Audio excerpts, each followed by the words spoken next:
Hey everyone, John here! And today, it is finally time to talk in depth for an hour plus about one of my favorite consoles of all time, the Nintendo Wii. And even though this thing sold over 100 million units, I still feel like it's kind of underrated. Like, people know the big stuff. Wii Sports, Wii Fit, Mario Galaxy, Mario Kart Wii, Smash Bros. Brawl. But there are hundreds of fantastic games hiding under most of the shovelware that are worthy of your time, and they're still so special and tailored to the Wii. They can't exist on other platforms because they were made around this controller. And you'll notice a theme with many of these games. They aren't about waggle and swinging, most of them. They're about this, the IR sender and receiver.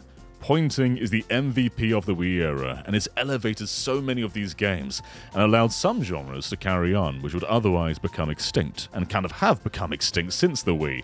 Anyway, buckle in, we're in for a long ride, so let's start this dang top 50. I couldn't do a top 10, there's too many games I want to talk about. Top 50. Starting off the list at number 50, we have a game that's very fun to say, Opuna. This was done by Art Piazza, the same team who remade Mario RPG, Dragon Quest IV, 5, and 6. Basically, they are based as heck. Opuna is a small little fella who gets separated from his family and ends up in this weird sci-fi building. From there, he trains to be a little warrior. This is a pretty classic turn-based RPG, but with a really cool real-time element to it. So basically you attack by throwing Opuna's little ball. You hold back the stick to charge, and you let go to fling. So if I were to barely charge at all, it would move really slowly, giving the enemy more time to make more attacks. And you've also got to anticipate when they're going to move, because if you time it just as they jump forward, your attack will miss. It's an incredibly cool mechanic, making Opuna more than just a classical RPG and something really of its own. At number 49, we have Fragile Dreams. This is absolutely one of the most beautiful games on the entire system. The lighting with the torch, the backgrounds, just the general art, and the overall presentation. The music's phenomenal. There's even some lyrical pieces which are to die for. I would call this a light-hearted survival horror game where you're very lonely. I swear it's light-hearted. It's rated 7 despite there being hands coming out of mirrors. You wander around these desolate areas, all alone, apart from the ghosts and monsters. But some ghosts are actually friendly. There's some heartbreaking stories in here, and also a lot of growth. And while Fragile's combat is a bit clumsy, everything else carries it. And I love pointing the Wii remote like a torch. That's my favorite thing, and this isn't the only game on this list to do that.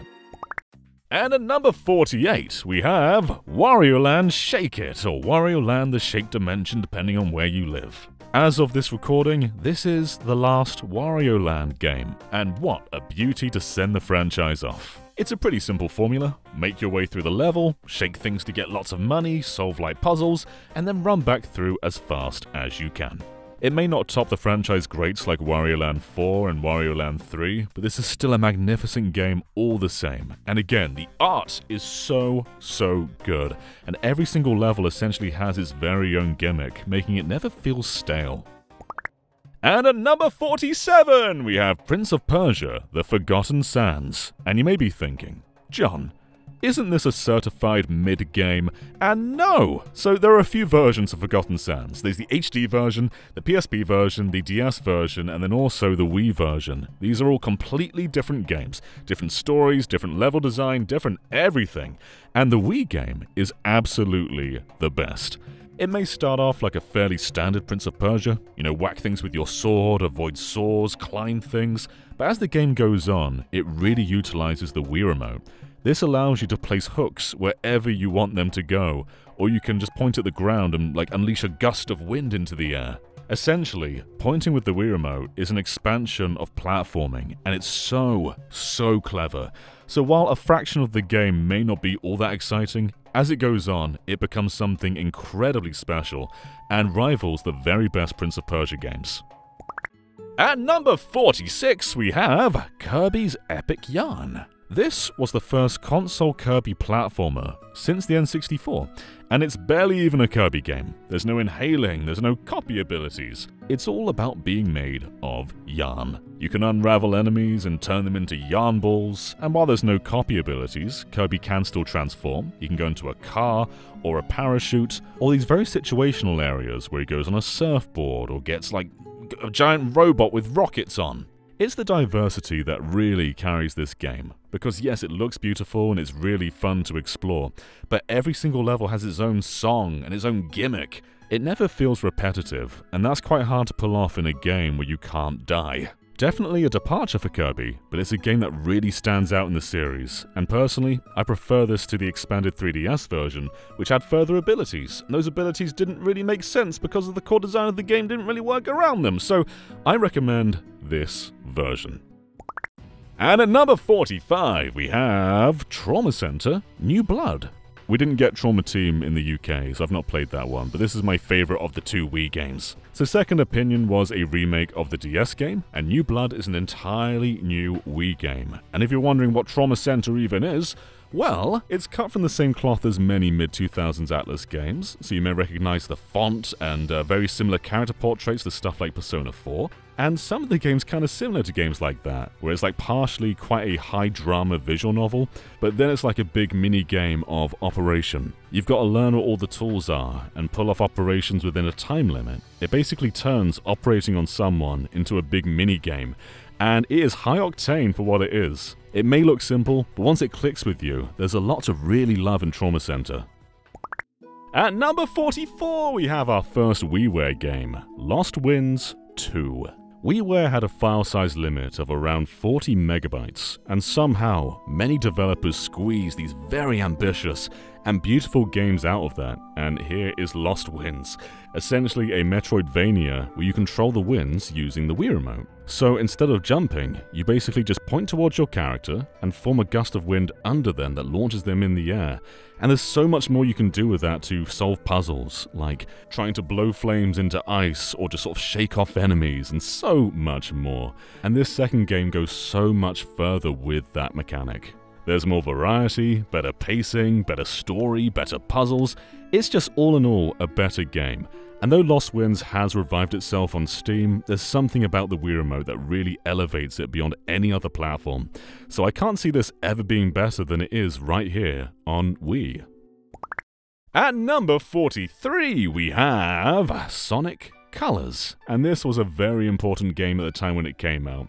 So Sonic was definitely struggling in this era. Unleashed was very good, but it definitely had its low points, and so Sonic Colors basically sought to be a boost Sonic game where you only play as Sonic, and it largely achieved that. There's some really great levels in here, like a theme park, an asteroid area, a grassland area that goes into more of a construction area, and so many more. They're all pretty iconic.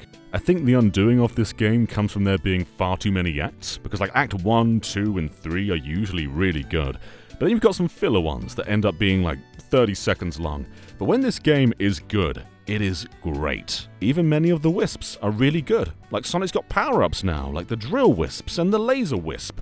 And they're not all great. I don't love Hover, that one's a bit slow, but many of them work in favor of the pacing. And boy, the soundtrack is phenomenal. Then you've got a two-player mode with the Sonic Simulator. You can get red rings and unlock Super Sonic, who hasn't been playable in a 3D game outside of boss battles ever. And while the reputation of this game may have gone down, I still think it's really good at its core. There are problems, but it's still a really great game.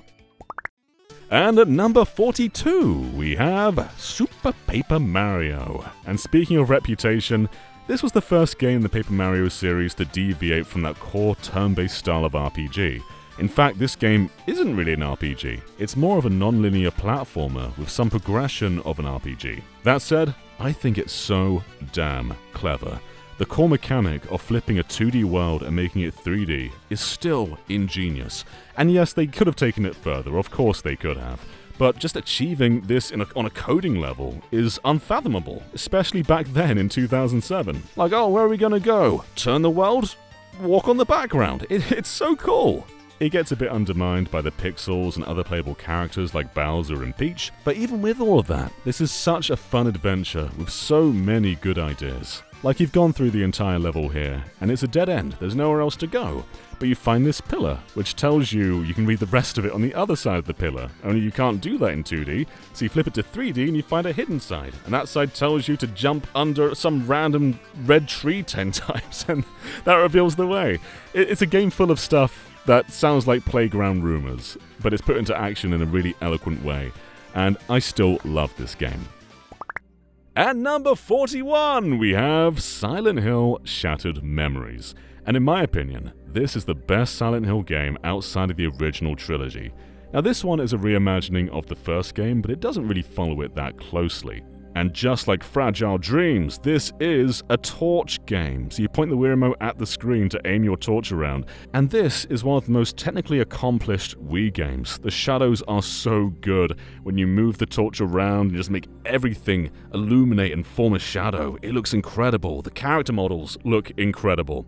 But what really sets this game apart from anything else in the series is the therapist. So as you make your way through the game, you'll go back to this therapy session where you answer a bunch of his questions, and that's going to form how the game progresses. So at one point, he asks you to color in a picture, and if you do that, it will actually change the next scene. So I colored this family in purple, and now their shirts are purple.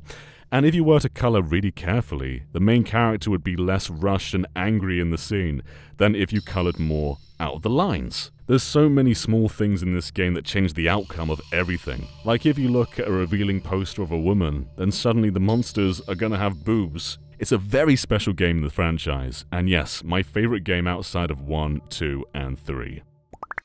And at number 40, we have No More Heroes 1. And I was having an internal struggle with myself, because I remembered the second game being far better than the first game. And in some ways, it is. It's more streamlined, it's just easier to play. But the first game, even with its tedious moments, they build towards the better moments. The first game is far more tangible. You can stop and feel everything more. You can play with your cat. You can drive around a full-on 3D overworld, which yes, it may be barren, but it's still cool as heck. And the jobs may be a lot more tedious than the cool 8-bit minigames for No More Heroes 2, but you know what? I kinda like them. They're stupid, but I like them.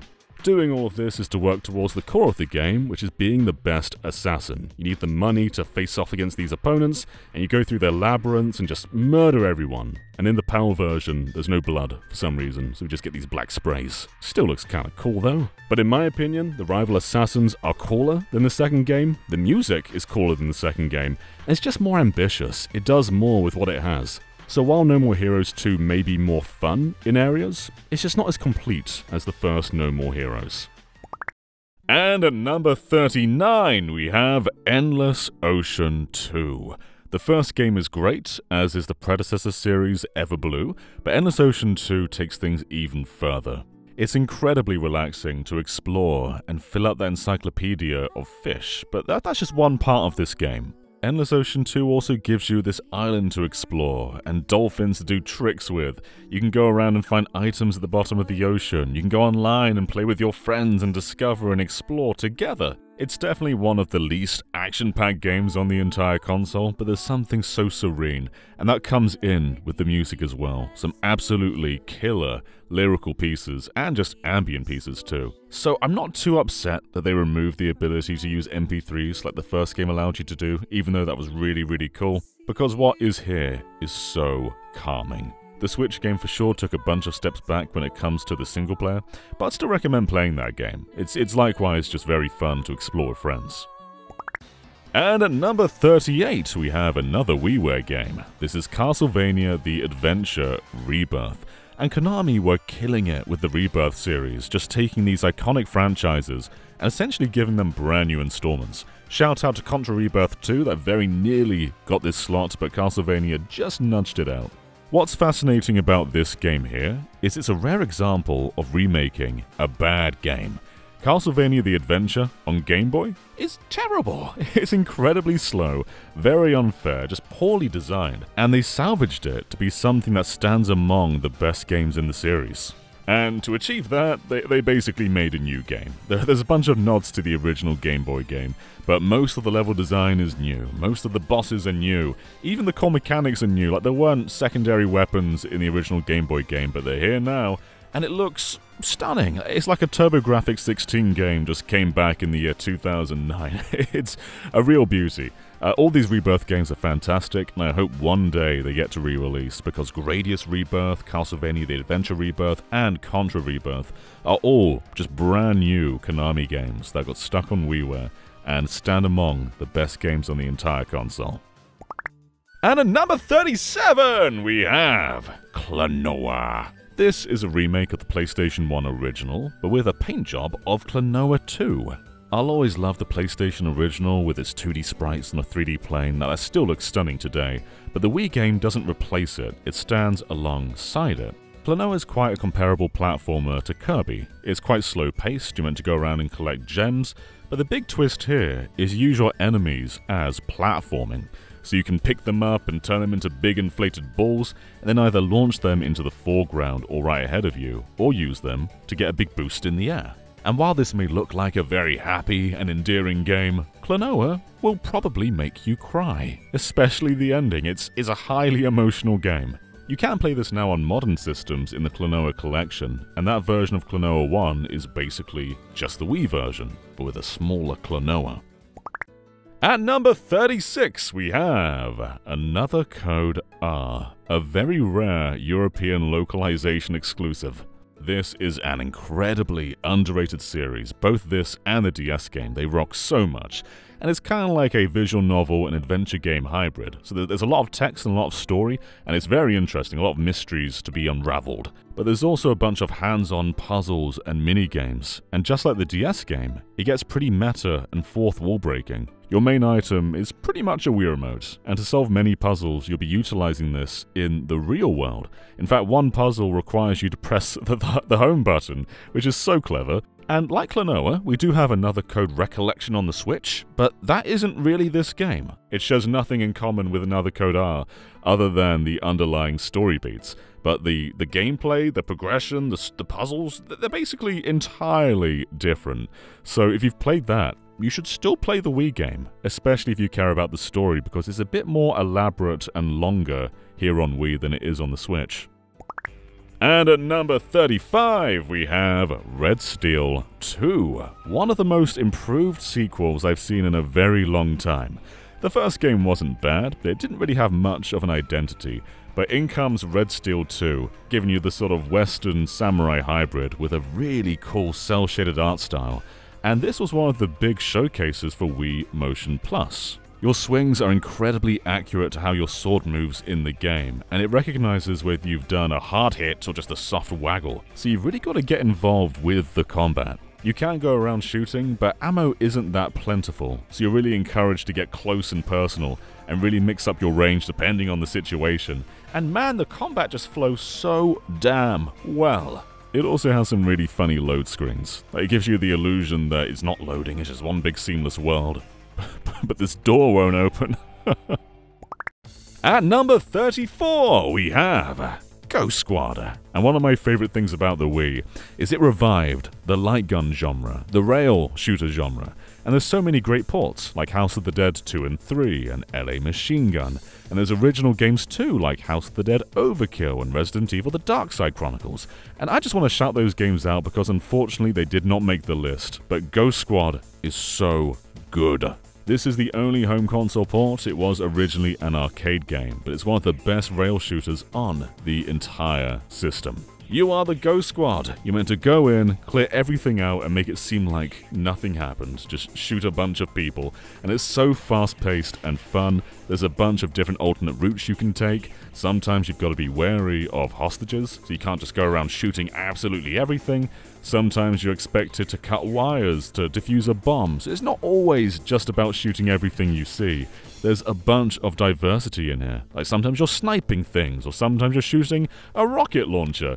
But it's so fast-paced, it's always moving and doing something new, and never feels repetitive. Despite this being a fairly short game, there's so much you can do on repeat playthroughs. So I think this is fully justified as being one of the best rail shooters on the system. But of course, it's not the only one on this list, so let's keep on going. At number 33, we have Pandora's Tower. And this is disappointingly the least talked about game of Operation Rainfall, and I don't really know why, because it's so unique. There is nothing like this game. So, your lady fella is becoming a monster, and the only way to cure her is to go into this dangerous tower and give her specific monster flesh. You've got to go into this tower, make your way through these labyrinths, take down a boss, and then feed their flesh to your girlfriend to keep her alive. It's quite uncomfortable, but you can give her presents to make her like you more, and that will change the ending of the game. Outside of just the premise, what makes Pandora's Tower very unique is the Wii Remote is used in combat. So it seems like a regular kind of hack and slash, you just kind of hit people with your sword, but then the Wii Remote becomes your chain. You can tie monsters up with the Wii Remote, you can pull on it and slowly deal damage, or you can sort of swing them around, or you can attach them to something so they can't move. There is so much utility with that chain. And this game does support the classic controller, but that just kind of showcases how clumsy it is to play this game without pointing. Pandora's Tower's combat shines because of pointing, and if this game were to be ported to a new system, it would absolutely lose something. At number 32, we have Captain Rainbow, our first imported game of the list, with a great fan translation out there. And this is such a weird game. So you basically come to an island of forgotten Nintendo characters, and there's a lot of Japanese exclusive characters in here, but there's also some pretty well-known ones. Like, Little Mac is here. I think this game came out a year before his revival, but in this game he's let himself go because he's gone so long without a game. There's also Lip from Pal de Pon, Devil from Devil World, and even Birdo is here. So I suppose Birdo had gone a very long time without a game at that point. It's all about going around this island and fulfilling these characters enough to the point where they can leave. It's a very beautiful game, despite being quite funny and also quite weird and uncomfortable. Like Takumaru here, from the mysterious Murasame castle, is a bit of a footman. I don't know what to make of that. There's also a part where you've got to sneak into Birdo's house and take their vibrator. Why didn't this game get localized? At number 31, we have New Super Mario Bros. Wii, and this game was a huge deal at the time. There's definitely some fatigue with the new series, but at this point, it was still pretty fresh. Like, yeah, a bunch of level themes are quite similar to the DS game, but this does a bunch of unique things, and chief among them is multiplayer. Up until this point, Super Mario Bros. Games were about taking turns. You had to wait until your friend died to get your turn, and that basically wasn't multiplayer. But now, 4 people can play simultaneously, whether that's for the better or not. But you've also got things like a wider camera, which really changes the flow of the game. You've got that mid-air shake, which is a huge part of the moveset, and something that's quite hard to play 2D Mario without now. You've got new power-ups like the propeller suit, and the ice flower, and the penguin suit, which is just kind of the ice flower, but better. And if I were to rank the entire new series, I think Wii might come out on top. Like, this has some of my favorite level designs in the entire series. It's either this one or the first DS game. They were both really well designed. And to be fair, there's not a bad game in this series, but New Super Mario Bros. Wii is still so much fun to play today. At number 30, we have our second Japanese import with a great fan translation, Puyo Puyo 7. 7 still feels incredibly modern to what we're getting today. Basically the same art style, a whole bunch of modes, including modes that aren't in modern games. It had online, and what was really cool about online is it wasn't just Wii's. DS's could play against the Wii game online. So you never quite know if you're playing against a Wii person or a DS person. I think that's just so cool that crossplay existed across 2 very different systems. Not just for like local exchanges, but full-on online play. The story also introduces some really big characters, like Ringo, who's basically the mainstay main character of modern Puyo Puyo now. There are still people playing this game online today, because even though Puyo Puyo has moved on as a series, there's stuff in Puyo Puyo 7 that's very specific to this one, and I do regard it as one of the very best games in the entire franchise. At number 29, we have ourselves a Steven Spielberg game. Yes, really. This is Boom Blocks. And if you were to just glance at this, you'd probably mistake it for being one of the many shovelware games on the Wii. But no, Boom Blocks is legitimately one of the best games on the entire system. The best way to describe it is 3D Angry Birds. You can move around in full 3D space, and you're meant to knock down all these towers. There's different modes. You can be throwing balls at blocks to make them fall down, or you could be pulling blocks out, or you could be trying to make things explode, and there's also a big stage builder as well. So Boom Blox is packed with content, and the physics hold up so well today. It really is one of the best puzzle games on the entire platform. And at number 28, we have Super Smash Bros. Brawl. And I know this game is treated kind of as a joke these days, but I still really love Brawl. This game was an event, and it delivered. It has a full story mode where the characters properly get to interact with each other. It introduced third-party characters to the franchise, like Snake and Sonic, and there's so many great newcomers that feel like they were always here, like Pit. And then there's a stage builder and online play for the very first time. And again, I know that's kind of treated like a joke too, but I played this so much with a friend back in the day, and our connection was always really good. It still has the best soundtrack arrangements in the entire series. There's masterpieces where you can play actual demos of games featured in Smash. It introduced assist trophies, characters have introductions now, and final smashes. There's just so much more stuff. I don't think there's been a bigger, brand new Smash than this game that isn't just iterating what came before. Everything here is a game changer. And while I do agree the core gameplay isn't quite as fun as something like Melee, it still ends up being very distinct in this series. Nothing else feels like Brawl, and so going back to it is remarkably easy. Maybe not the best Smash, but it's perhaps the most ambitious one, and it did so much for the series. At number 27, we have Zack and Wiki, one of the coolest new IPs to grace the Wii.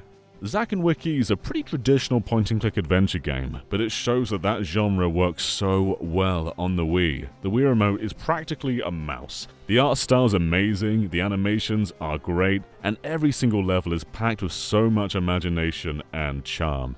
And it does make pretty good use of the Wii Remote too, with little mini-games sprinkled throughout the entire adventure. They kinda remind me of WarioWare in the way you're meant to hold the remote in different ways. It's very, very cool. You've also got to be very wary of whether you've actually finished a level or not, as most of them have little traps that will go off before you actually get to the treasure chest. So there's a lot of different layers to Zack and Wiki, and this game is so much fun. At number 26, we have Boom Street, or Fortune Street depending on where you live in the world. And I was considering a couple of party board games for this list. Mario Party 8 came to mind, and Wii Party. But no, none of them come close to Fortune Street. This finally brings the worlds of Mario and Dragon Quest together. Have you been waiting for that? And it gives you Monopoly, but good. You go around a bunch of Mario and Dragon Quest themed boards, whether it's Peach's Castle, Spaceship Mario, the castle from Dragon Quest VIII, and so many more. And it's very cool that they're allowed to use Mario RPG music, given that this is a Square Enix game. And it is very similar to Monopoly. You go around the board and you buy certain squares, there are chance cards and all of that stuff.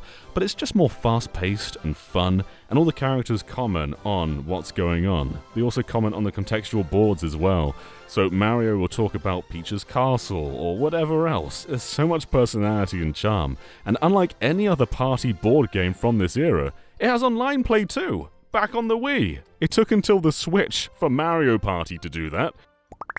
At number 25, we have Lil King Story. Now, the Wii unfortunately didn't have any Pikmin games. It had new Play Control Pikmin, and that control scheme was so good that they nearly made the list because of that control scheme, but I will say that they are pretty much GameCube games. Anyway, Lil King Story is essentially the Wii's Pikmin. You play as a king in a struggling kingdom, and you've got all of these useless adults who you can recruit and make them dig holes to find gold. And the objective is basically to keep making your kingdom more and more wealthy to the point where you can train up your useless adults to the point where they have actual jobs and can make the kingdom prosper further and further. And it's just a great feeling of development, just continually increasing your potential and doing new things with every day. I never played the Vita version of this game. Like, you let me know how that one is. I've been speaking about a ton of games. You've got to let me know about one of them, right? At number 24, we have The Last Story from Mistwalker, containing Sakaguchi, the creator of Final Fantasy. They made a brand new IP on the Wii. And with that heritage, you may be expecting a pretty traditional RPG, But that's not really what the last story is. In fact, this is just a linear adventure game. You never really explore anyway, you just continually push forward. And when you're in that mindset, the game is fantastic. If you go in expecting a big RPG, you will be disappointed. The only place you explore is the central town between levels. But other than that, this is a very cinematic game with excellent voice acting. And there's a bunch of influence from some surprising games, like Gears of War. The cover system is here from Gears of War, but the core combat is very fast-paced, whether you're using your sword, or aiming your crossbow at them, or trying to find a core enemy weakness, or using a special ability that draws all the aggro to you, but allows your party members to prosper further by making their charge times less, even though you're making yourself more of a target. It's a very cool game that maybe wasn't given the respect it deserved because people were expecting something very different. At number 23, we have Fire Emblem Radiant Dawn. And what's really cool about this is because it's a sequel to the GameCube game Path of Radiance, you can still play with a GameCube controller and pretend like you're still playing on the same system, and that's really neat. But Radiant Dawn is much faster and snappier, and is one of my favourites in the series, although there's a hurdle to overcome, because the game lies to you. In the difficulty section, you may feel resistant to play on easy mode, but know that in Japan, our easy mode is their normal mode. So just playing on normal is really tough, especially at the start of the game when you're still building up your forces and getting all your characters. So if you're struggling, don't feel bad for playing on easy, I won't judge you. But this is such a fun game with an incredible presentation. The CG cutscenes are absolutely gorgeous, and there's so much strategy. It pioneered mechanics like ledges, which restrict your movement but allow you to traverse in different ways. And it's just so many layers of things you can do to get the upper hand. Radiant Dawn, one of the greats.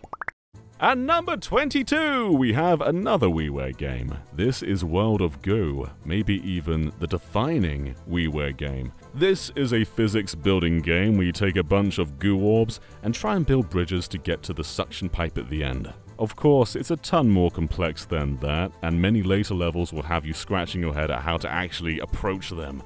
But there's lots of cool little gimmicks like balloons that make them fly, and the story in this goo physics game is actually quite in-depth. There's kind of like an anti-capitalist theme going on in the background, and it actually can get quite emotional towards the end of the game. World of Goo is an all-timer, and when I close my eyes, I can still hear all the sound effects and the entire soundtrack. It really pushed WiiWare to its limits, and absolutely is one of the best games on the entire Wii platform.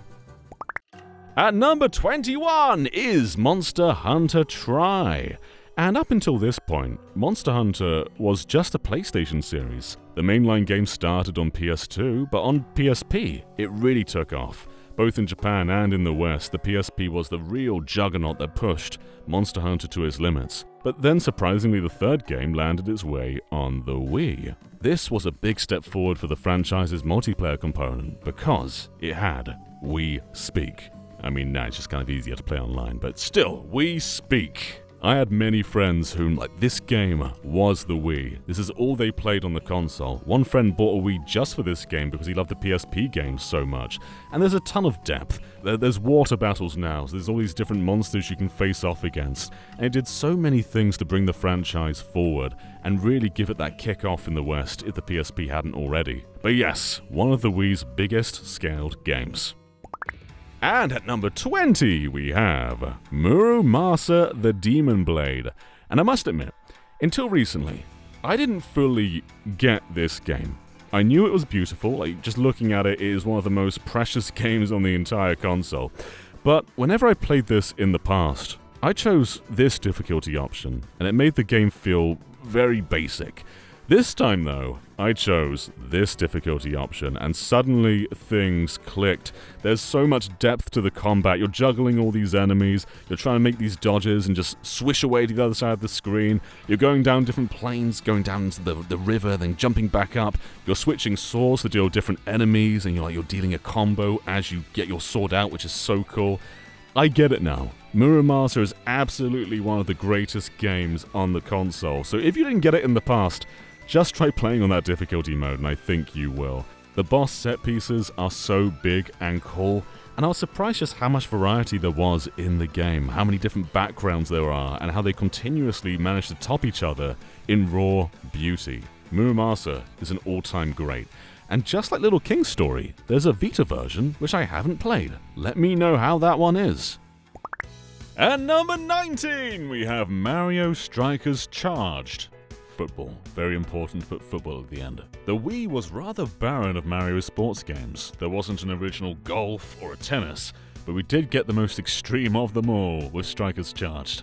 I believe this was the debut first-party online Wii game, and man, I played it so much back in the day, and people are still playing it now. Strikers Charged is full of so much personality, and I don't think Princess Daisy would have as freaky as a fandom as she does if it weren't for this game. This did a lot for her. It depends whether you see that as a good or a bad thing. You've got all these crazy stadiums, like one that has a tornado where like cows are carried around, and of course all the electric fences, and this game has the power to turn one ball into multiple balls. So if you get your captain, whether it be Mario, Luigi, Peach, Daisy, whoever, and get them to charge a full shot without being tackled, they can do this mega super shot and suddenly shoot like 3 balls at the opponent. But you can also catch them as the goalkeeper by using the Wii Remote to point. It's just as much fun to play as it is to look at, and it kept me so busy in the early days of Wii Online.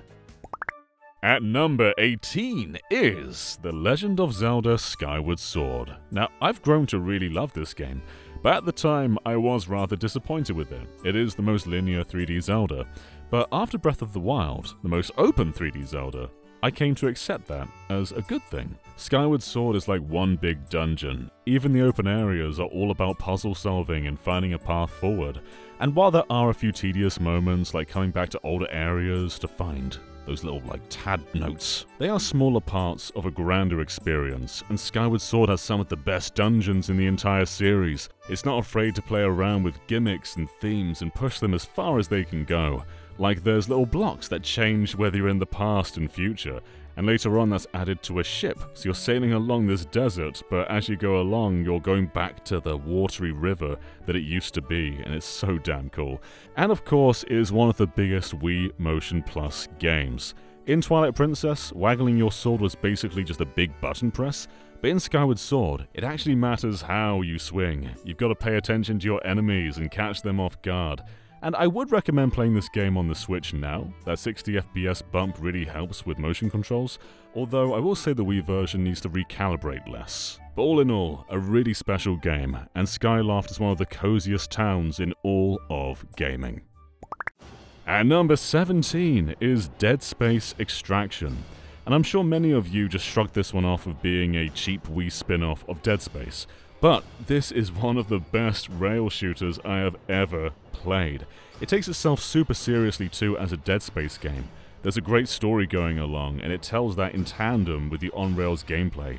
You get really cool weapons, and the limb system is fully intact. You can just take off arms and legs. And I love that how if you twist the Wii Remote, you get secondary functions that depending on where you're twisting while you shoot, your gun will respond in another way. You've also got things like a gravity gun to just sort of pick things up and fling them at enemies, and it's legitimately quite scary for an on-rails game. At number 16 is another WiiWare game, Final Fantasy The Crystal Chronicles My Life as a King. And I remember this service launched with 2 big games. There was Dr. Mario and this game. And this really set the expectation for what the 40 megabyte size limit could be. And I was meant to just capture this game for a little bit. You know, I've got 50 games to play, I can't afford to spend that much time capturing all of them again, but I accidentally played this one for 4 hours. Just one big 4-hour chunk.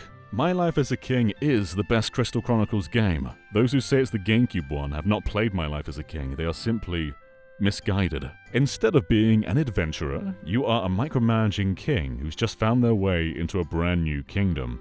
And it's very, very desolate, not much going on, not very many buildings, but you've got the power to assemble new buildings. Only you need resources to do that. So you send your citizens, the adventurers, out on little missions to get more stuff back, and then you use that to build more things in town, and it ends up being this super satisfying loop. As you finish each dungeon, you unlock new things you can build, so you can build a shop to get equipment or items, or you can build like a black mage center. So every morning your citizens will come out and they'll do the quest that you assigned, and then they'll go to all these shops and then go back out, and you're just keeping everyone in the village happy, and it's such a satisfying loop. A really simple game, very small scale, but it just makes my brain very happy, and I want this game to live on forever. But they remastered the wrong Crystal Chronicles. We all want My Life as a King. Say it with me. We all want My Life as a King. At number 15 is Excitebots. And Nintendo had the gall to not bring this game to Europe. How dare they? Excite Truck is one of the most underrated Wii launch titles, and we've talked about it a ton in this video over here. But Excitebots takes it even further. Instead of trucks, you've got these robotic beetles that you can play with, and for some reason, as you're racing along, you might be bowling, or playing darts, or skateboarding, or whatever else. Excitebots does whatever it wants to do. So the core of both of these games is, yes, winning matters, but it's more about gaining points, and coming first place will give you a lot of points. But to really secure that victory, you've got to be pulling off all these crazy things, doing mini-games, doing spins, doing drifts, and it's just put to the extreme in Excitebots. But what really pushes it over the edge is this game has online, which Excite Truck didn't. In fact, Excite Truck's multiplayer as a whole was really lacking, but Excitebots is so much better. Nintendo also did Excite Bike World Rally on WiiWare, which is also a pretty cool game, and this was just like the peak time for Excite. They took a series I didn't really care that much about and made it one of my favorites on the Wii. And at number 14 is our last WiiWare game. This is Mega Man 9. And yeah, I've heard the complaints about this game. It's regressed Mega Man back to Mega Man 2. There's no slide, there's no charge shot, it's just standard-ass Mega Man. However, that is reductive of how good this game actually is. It's got some of the best gimmicks in the entire series. These levels are so much fun, and every piece of music is an absolute banger. I love all the Robot Masters, I love all their abilities, some of them are so imaginative, and it just flows incredibly well. It strikes that balance of being really difficult, but so fun to master. And yes, Mega Man 10 is also really good, but when I think about what I really love about these games, it comes down to the stages, and Mega Man 9 delivers, perhaps more than any other Mega Man. This might be my favorite overall game in the franchise, and I'm glad this one at least lives on in the Legacy collections, unlike most WiiWare games which have just kind of gone extinct. At number 13 is Donkey Kong Country Returns, and many of us were very hesitant when we found out Retro Studios were doing a Donkey Kong game. You know, they're known for these big 3D Metroid Prime games, so to suddenly go to doing 2D platformers felt like an underuse of their talent. But then you play it and you say, oh, this is crazy good. The Wii had a lot of good platforming revivals. New Super Mario Bros. Wii, A Boy and His Blob, Rayman Origins. That game would be on this list, but I prefer playing it in HD, so like just know it's good. But Donkey Kong Country Returns is king of them all. There's so much effort and quality put into every facet of this game. Like, why is this frog jumping? Because he wants to fly! It's contextual jumping! No other platformer cares about this stuff! They didn't just bring Rare's DKC back, they put their own flair into it. There's lots of original ideas that make this feel distinct, like climbing on vines and blowing. I could do without the blowing. And I do hear many people complain about having to shake to roll. Honestly, it's never really bothered me that much. DKC Returns feels so good with its bouncy nature, just bouncing off a whole bunch of enemies. And they know this, because they put them in threes so you can earn those coins, just like bouncing off those little bongo guys, making those bongo noises. There's nothing more satisfying in the world. And while Tropical Freeze does outrank it in pretty much every regard, I think Returns has the better boss battles. And number 12 is Mario Kart Wii. And the community for this game will never die. It will outlive us all. There's always hundreds, if not 1,000 people playing Mario Kart Wii online. It's radical, and most of them play as Funky Kong. I'm not winning against them. At first, you probably think Mario Kart Wii is a very casual game, and it can be depending on the people you're playing with. The items are very rubber bandy and aggressive, so you can be quite bad at the game but still end up winning with a very well-timed bullet bill. But when you're playing against the best of the best with their Funky Kongs and their bikes, It all becomes about skill then, and people even have these crazy exploits in all these levels too. So Mario Kart Wii is very layered, and just taking it as just a regular Mario Kart game, it's got some of the best tracks in the entire franchise. Maple Tree Way, Coconut Mall, Toad's Factory. I even love the battle mode in this game too, and bikes are super distinct with their wheelies. They do kind of outclass most karts in terms of what you can do, but they're also much easier to bounce around and sort of hit off the edge. But this was absolutely my most played online game on the Wii, and I have so many cherished memories playing with friends, playing with strangers, and just being bullied online. And at number 11, we have Metroid Prime 3. Now, of course, I am considering the trilogy as well. This took Metroid Prime 1 and 2, put them in widescreen, and gave them Wii motion controls, which drastically changed those games because they were single-stick shooters. But we are primarily focusing on Prime 3. If I were counting the entire trilogy as just one, it would be higher than this, but Prime 3 is still a fantastic game. It really leaned into Samus's ship, and rather than exploring just one planet, you go planet hopping whenever you want to. You can just go in the ship and go to another planet, and over the course of the game you're going from one to the other, and they're all so distinct in their architecture, like even the doors are different. Prime 3 is a lot more combat focused than the other games, and this works really well with Hyper Mode, which is a great addition. Hyper Mode lets you do far more damage, but at the risk of taking your health away. You will usually gain that health back just by defeating an enemy. They drop lots of health, but it's still a risk to activate that mode in general. So just playing is like a risk reward. But you've got so many cool areas like Skytown, still one of the most astonishing places I've seen in a game. And if you've beaten the game, and you've got save data for a bunch of early Wii games like Excite Truck and Wii Sports and Twilight Princess and WarioWare Smooth Moves, they will appear on Samus's ship. Where were these in the Metroid Prime 4 trailer? Where's my Excite Truck icon, Nintendo? In fact, I couldn't see a Mii bobblehead in there either. There's a lot more characters in Prime 3 as well, but it still feels fairly isolated, and it's really cool hearing full voice acting in a Nintendo game, which to this day is still quite a rarity. It may not be the overall best Prime game, but Prime 3 is still really special, and if you didn't play Prime 1 and 2, then the trilogy must have blown your socks off. And at number 10, we have Punch-Out! And you know what's a crime? This game sold around 1 million, despite there being like 103 million Wiis out there. What's your excuse, everybody? I believe Punch-Out! Is the best NES game out of all of them. It's just aged so gracefully, and this Wii game did so much care for it. This is the game that made me realize that next level games cannot be stopped when it comes to animations. They're crazy good here. And then Luigi's Mansion 3 is crazy good, and Mario Strikers Battle League is even better.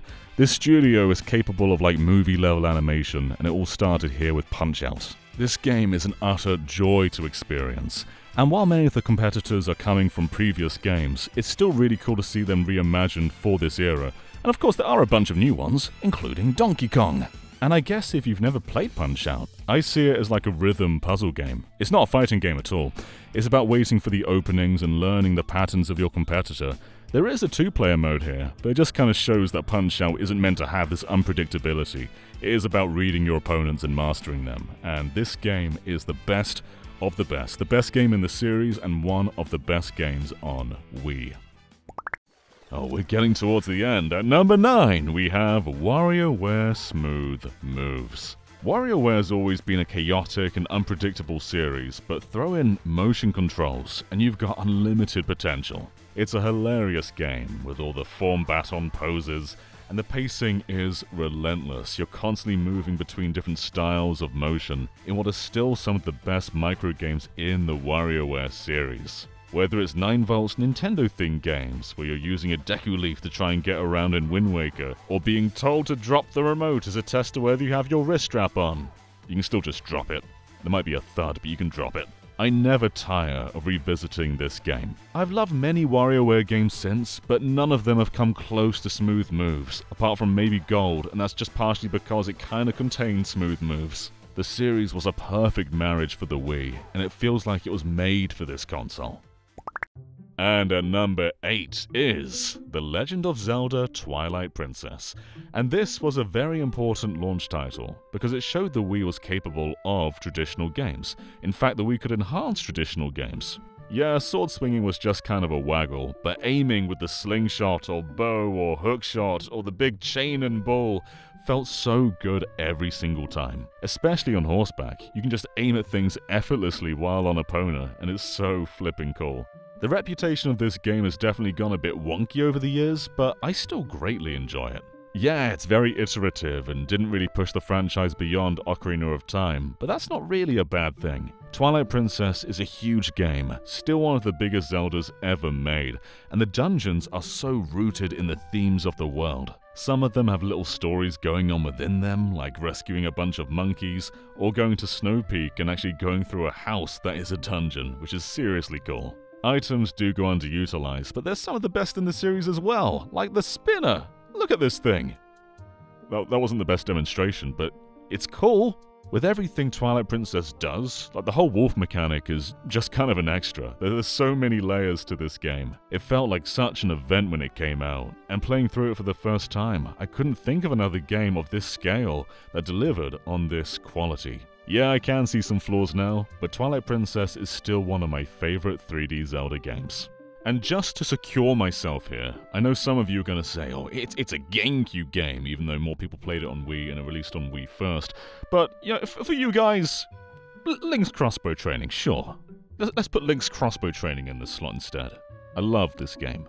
I won't even elaborate. And at number 7, we have Tatsunoko vs. Capcom. And look, I don't really know what a Tatsunoko is, but this was still my favorite fighting game of the entire generation. I played so much of Tatsunoko vs. Capcom online against randoms, against friends. In fact, the Wii had quite a lot of good online games. It was definitely disparaged in that area, but had some of the best of the entire era. You throw like one small punch, and the game's like, you did 1 billion damage. Tatsunoko vs. Capcom introduced a bunch of characters that would become mainstays in Marvel vs. Capcom 3, like Frank West and Zero. But it's more than just legacy. The gameplay here is one of my favorites of any fighting game ever. The pacing is relentless, and the roster is so good. I don't know many of these Tatsunoko characters, but I know that I love June the Swan. You can also play as big boss characters. You're sacrificing the tag team, you can play as one big guy. And what's crazy is they're fairly balanced. Like in the Tatsunoko vs. Capcom tournament scene, these big boss guys are tournament legal, which is nuts.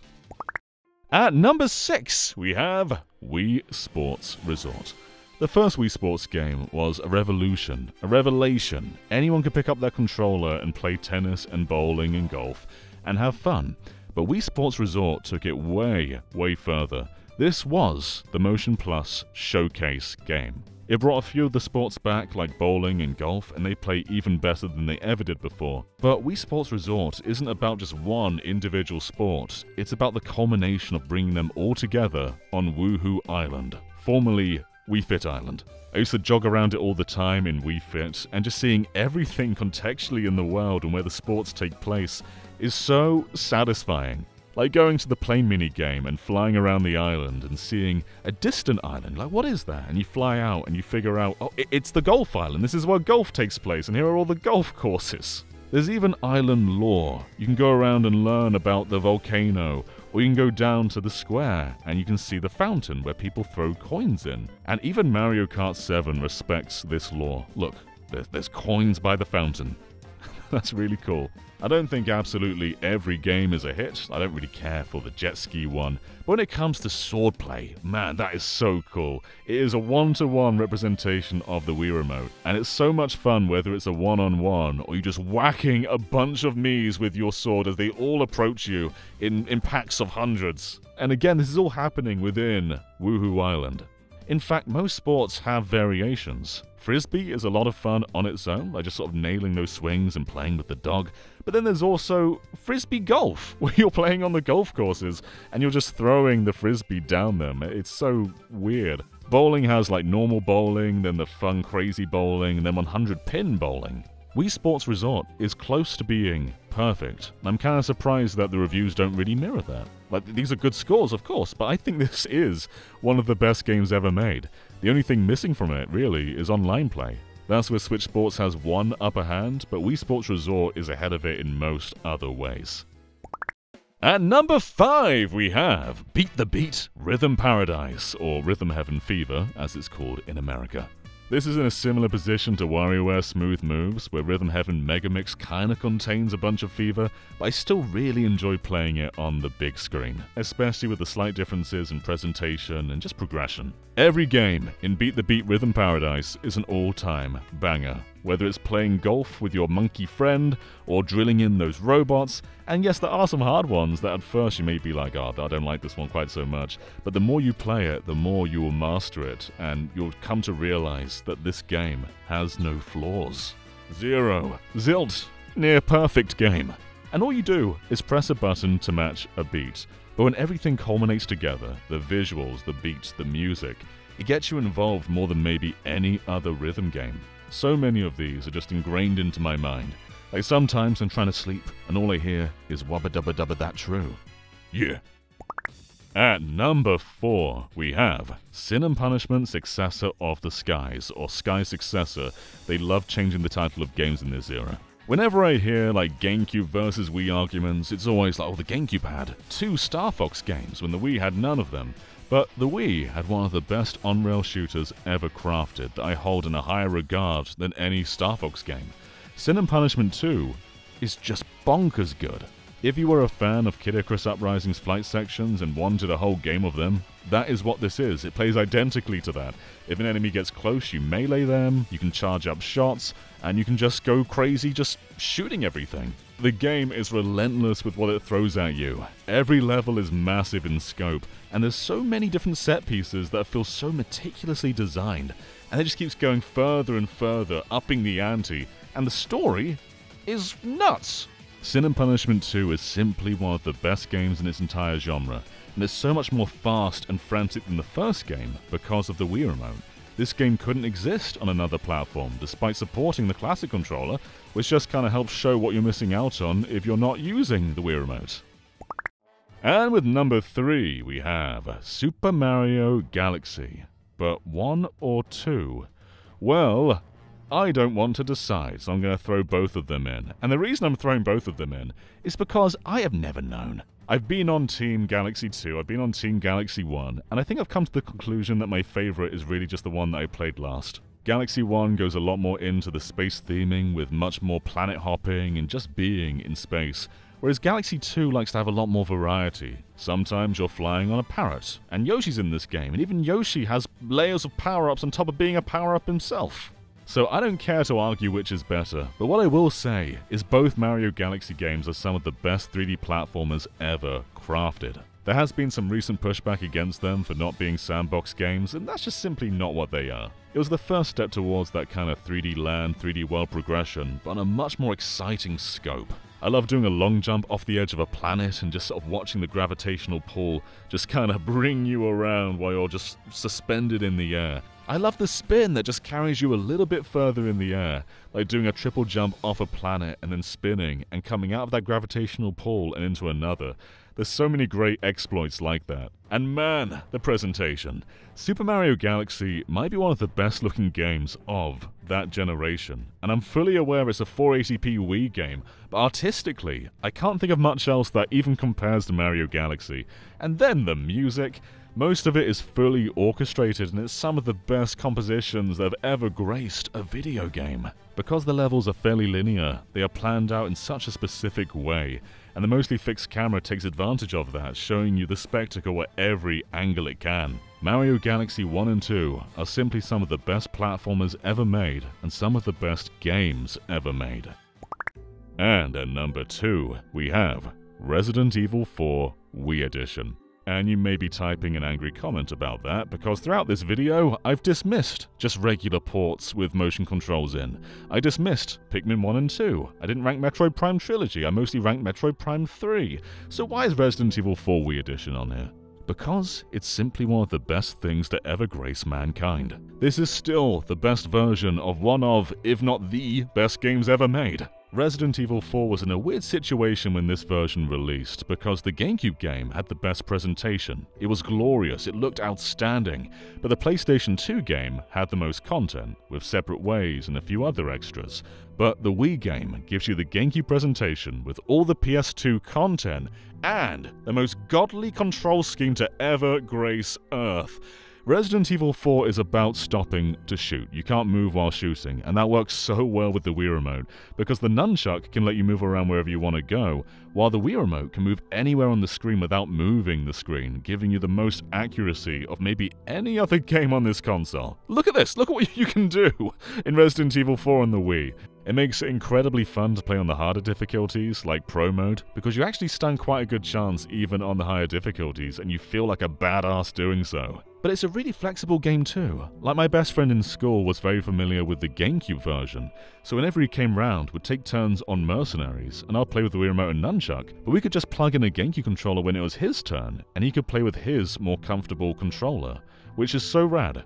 The remake of Resident Evil 4 was very good, but to this day, I still hold the original in a higher regard, and there's no version that I hold higher than Resident Evil 4 Wii Edition. This was almost at the top of the list, but I couldn't quite do it. And at number 1, we have Xenoblade Chronicles, perhaps the best RPG ever made. In this era of RPGs, very few, if any, could match the scale of what we used to have. Back on the Super Nintendo and PlayStation 1, it was very common for RPGs to have a big sprawling world with multiple towns you could visit, but that just wasn't really a thing anymore in the 360 era. Achieving that on an HD budget wasn't really feasible. And Xenoblade definitely isn't a classic RPG, but the scale was unlike anything else this generation had given us. The world takes place on the bodies of 2 titans, and no matter where you are, you can look up or down and see exactly where you are contextually on these titans, whether it's the knee or the sword or whatever else, and it's so cool. There is no other video game world setting that matches Xenoblade. You've got one of the best RPG casts as well, with Shulk and Rhine and Melia and Dunban, and they're all voiced in a British accent, which again back then was very uncommon. Most Japanese games were dubbed in America, and it was only because of the situation of NOA not funding the localization of Xenoblade that it was localized here. But that's a common thing now for British dubs. We have Final Fantasy XVI and Metaphor and many, many more, but Xenoblade was kind of the catalyst to make that happen. You've got a very in-depth real-time combat system with all these arts, and mixing and matching them can have different results on the enemies, which makes micromanaging what your partners have as their arts very satisfying. The more you go on, the more Xenoblade offers, the more beautiful it gets, the more elaborate the story gets, and I think this is my favorite video game story ever told. Both Xenoblade sequels are very good, and they do exceed the original in some regards, but to this day, Xenoblade 1 is ahead in so many others. And as for whether you should play this game on the Wii or on the Switch, I think for most people I would recommend the Switch, but personally, I do actually prefer the expressions on the Wii. The more detailed Switch faces weren't really made for these animations, and I think you kind of lose some nuance of the characters emoting. It looks really good here on Wii, and the raw scale of what they could achieve on this hardware is nothing short of miraculous. Thank you for sticking with me until the very end. I'm actually kind of shocked. I didn't think many people would. It's a very long video, that's a big ask, but I hope people treat this as more of a buyer's guide rather than, like, here's 50 games, just focus on the 10, the rest of them suck. Because I love and cherish so many of these games. Zack and Wiki would be in, like, the top 10 on most systems, but the Wii is just full of so many great gems that it didn't quite make it to that point, but I love everything in this video. And just limiting it to 50 was hard as well. There are a lot of games I wanted to shout out, so let's just quickly go through a few of them. Rabbids Go Home always surprised me, because Raving Rabbids, you know, it's a fine minigame collection, but it's nothing more than that, really. And Rabbids Go Home is just a really great sort of platforming take on the Rabbids, and it's awesome. And we've talked about this a little bit, but new Play Control Pikmin 1 and 2, those controls elevated those games, and I still think they're the best versions to play. Mad World, incredibly stylish, nothing quite like Mad World. This sort of black and white theme where red blood stands out more than anything. It's just a great 3D brawler. Kirby's Adventure Wii, or Return to Dreamland. I included Epic Yarn, and I did consider this one. But I thought, the Switch version does go beyond. It's got an expanded epilogue. So I think if you were to play any version, it would probably be that one. But this is still a good game. House of the Dead Overkill. My opinion on this has actually gone down a little bit over the years. I think the original 3 House of the Dead games are quite a bit better. So I wanted to include other rail shooters, but this is still a really good one. And when I say it's like not as good as the original trilogy, that's saying not much at all, because they're fantastic games. LEDs, or Ellie-Bits, brilliant game. I love saying LEDs, it's a cool title. Ellie-Bits is cool too, but this is a rockin' one. We have, Blastworks. I discovered this one recently. It's a shmup where you collect the debris of fallen ships that then become part of your ship. Very cool game. Battalion Wars 2, sequel to the GameCube game Battalion Wars, an Advance Wars spin-off, apart from you're playing as the units, rather than dictating where they go. Also cool. A Boy and His Blob, awesome NES revival, feeding the blob jelly beans to make it have new abilities. Very cool. Animal Crossing, Let's Go to the City, or City Folk. I didn't include this one, because I think it wasn't very daring. It was nice having a game that was very similar to Wild World, but in 60 FPS on a TV. But it didn't really do much to set it apart from Wild World, other than being more presentable. But I spent a lot of time and have very fond memories with that version of Animal Crossing. And these two here, this is Fatal Frame 4 and Project Zero 2. This is a cool version. You'd think with Wii Edition it'd be like a port, but no, this is like a remake. They recasted everybody, the camera's now third person rather than fixed. It basically takes Fatal Frame 2 and gives it the DNA of the Japan-only Fatal Frame 4. But there's a great fan translation for this, and it also got remade this generation. A Mask of the Lunar Eclipse. And the Munchables! If you like stuff like Katamari, you'll like the Munchables. Anyway, that turned into like another... it's like top 60 now, right? So thank you for watching all the way until the very end. And because you did, it is Hot Take time. And my hot take today... it's a cool one. Shovelware doesn't undermine anything. A console can have lots of shovelware, and yes, maybe the platform holder should be more curated with what they allow in their platform. But I've heard so many times that the Wii sucks because of shovelware. And to that I say, just don't play the shovelware. No one's forcing you to. Look at the games that you're buying before you buy them. And sometimes you get surprises, like Boom Blocks, which kind of looks like a shovelware game, but then you play it and it's a lot of fun. But honestly, like, the Switch and PS4 and Steam, they are full of shovelware. And you hear about it on the eShop, but you don't really hear about it on PS4 and PS5 much. But if you go onto the PlayStation Store right now and search by newest editions, it's packed with shovelware. And we ignore that. I think we can ignore it on any system, really. The Wii's just kind of a target for it because of that more casual demographic. But if you were to ignore the shovelware, then you would open your eyes to one of the coolest libraries of any system. So that's my hot take today. Thank you again for watching this hour-plus long video, and I'll catch you next time. Bye-bye, everyone.